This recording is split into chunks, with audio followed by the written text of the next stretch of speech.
Hey guys, Tarious here, and today I'm going to be doing a little something different than normal. Normally I do funny videos or how-to guides, but something caught my attention.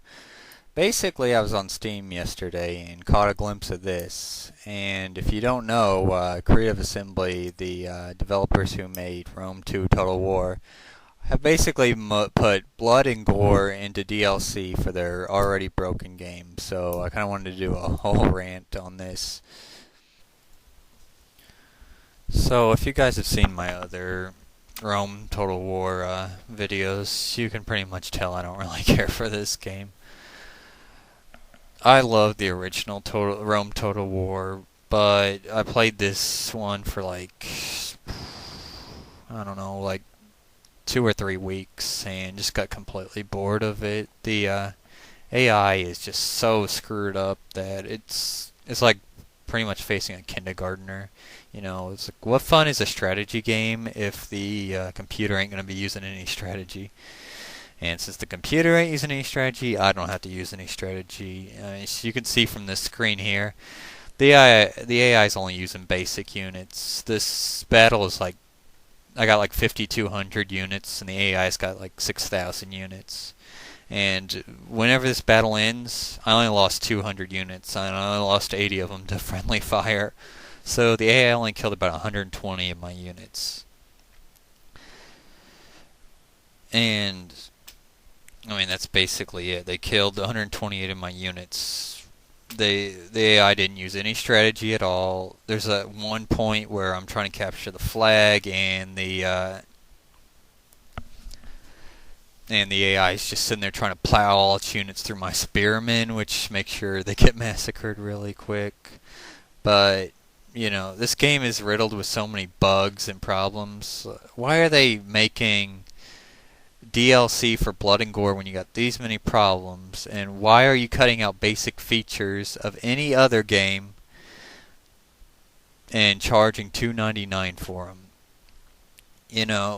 The director of Creative Assembly, I think it was like a week or two after this game came out, he basically said that this whole launch was unacceptable. It was unacceptable, yet they've made the game came with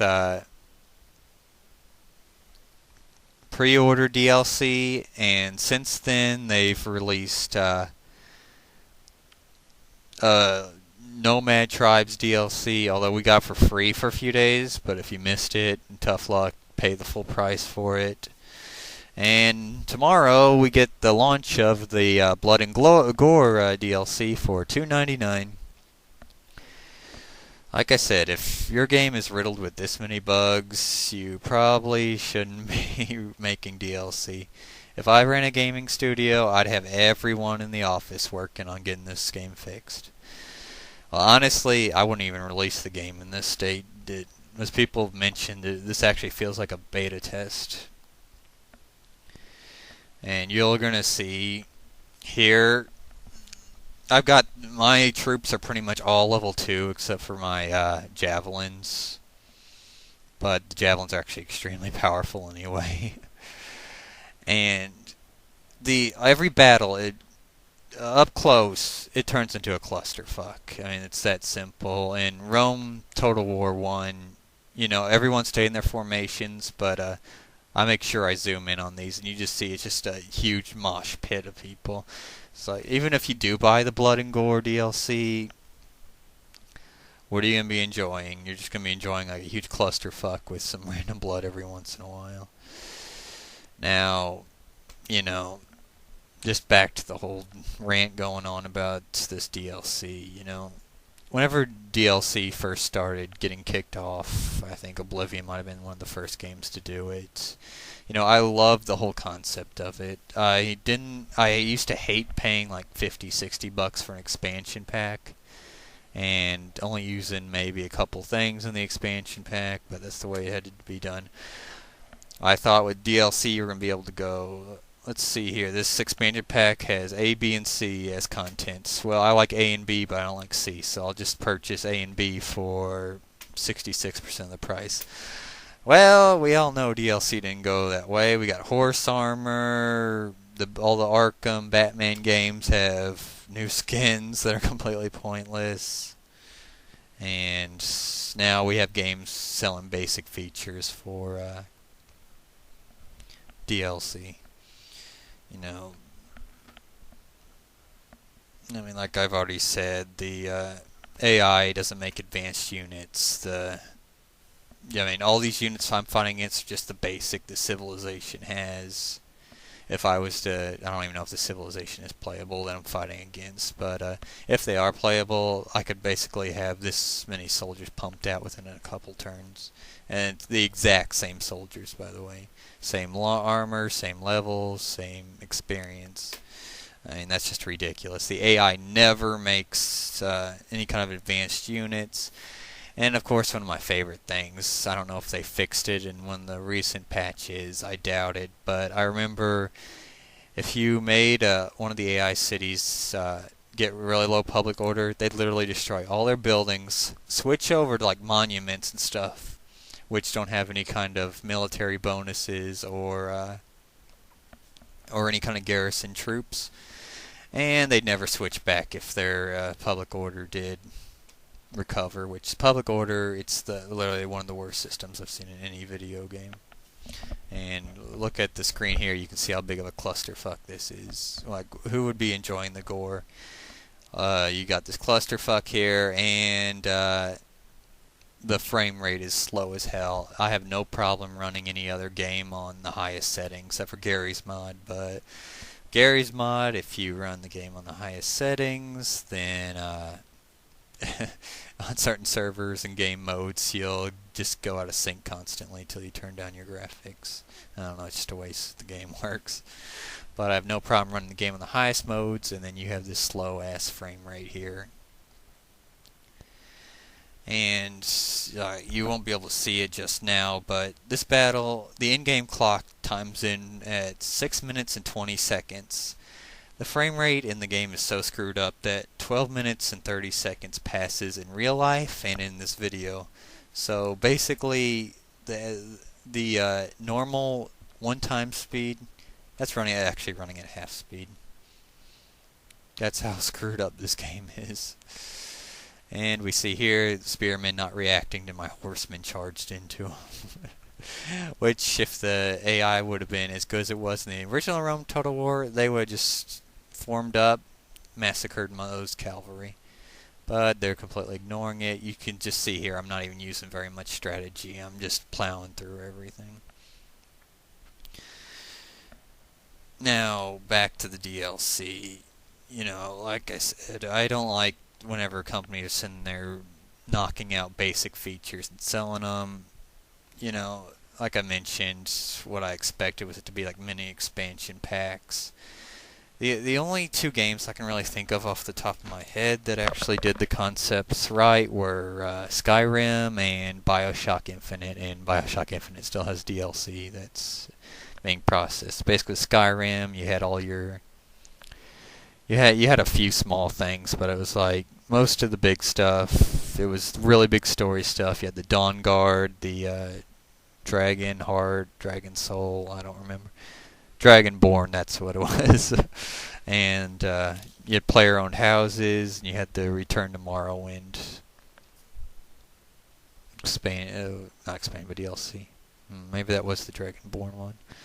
But, you know, as I said, actually pretty big content. It's not like little teeny tiny skins or basic features. Then you got BioShock Infinite. They've already come out with their arena. Then they got the two Rapture stories coming out, which is they're probably gonna be on the same level of Minerva's Den and BioShock 2. I know the first one's supposed to be coming out on the 12th of November. I don't know, the second one they don't have it dated yet, but still, it's actually pretty big content. Now, you know, if you go to the Steam forums and look at the Rome Total War discussion page, you know, almost all the threads right now are about the Blood and Gore DLC. And mostly it's just all dick sucking. Like, it's ridiculous. You know, I swear that after after this game, I'm never buying anything from Creative Assembly again, because this has just been a complete mess. I definitely didn't get my $60 worth, but I know some people mention that.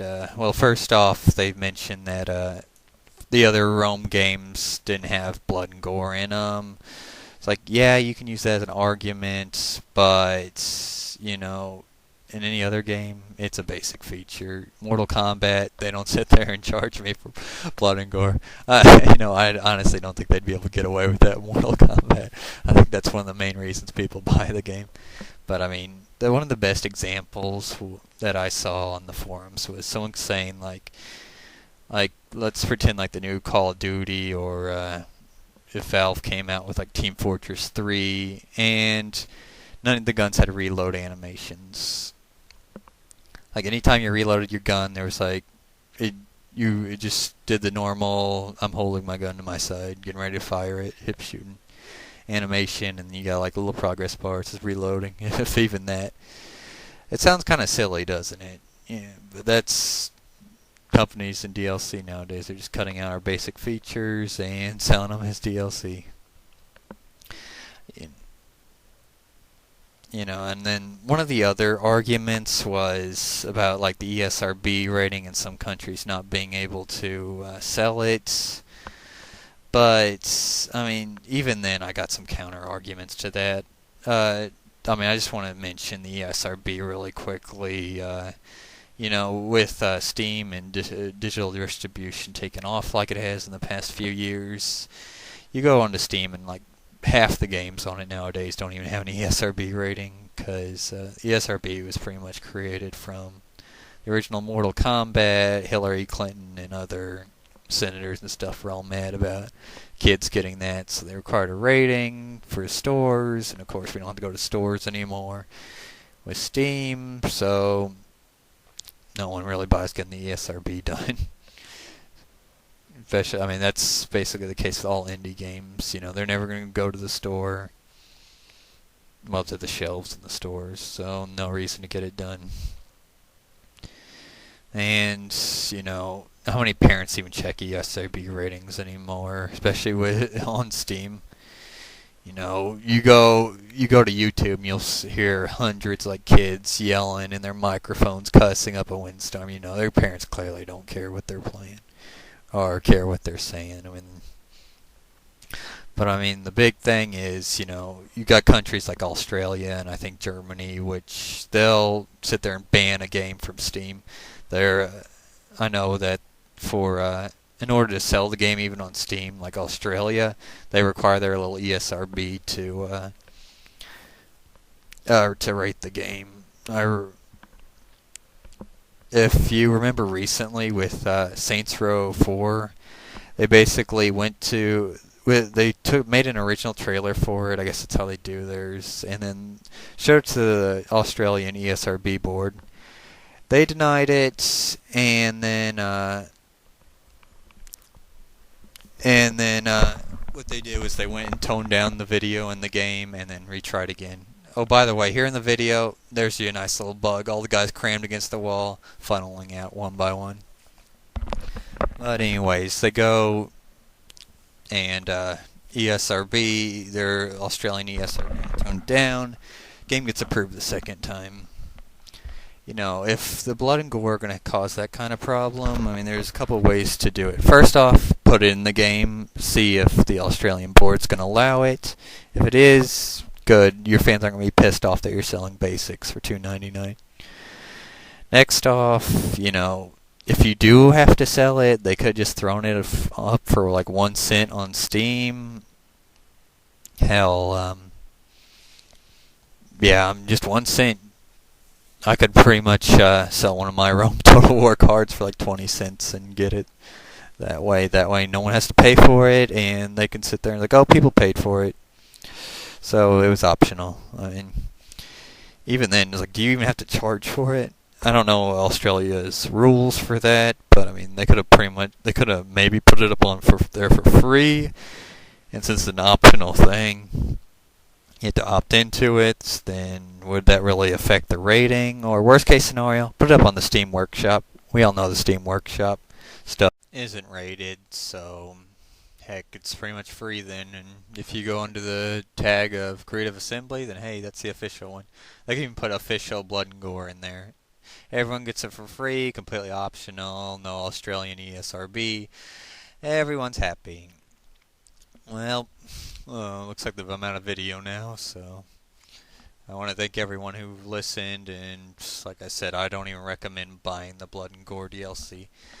And if they do come out with something like an actual good DLC for the game, I really don't recommend buying it till they get almost all the bugs fixed, where the game's actually in a playable state. Well, I want to thank everyone for listening, and hopefully you learned a thing or two, and we'll be voting with your wallet in the future.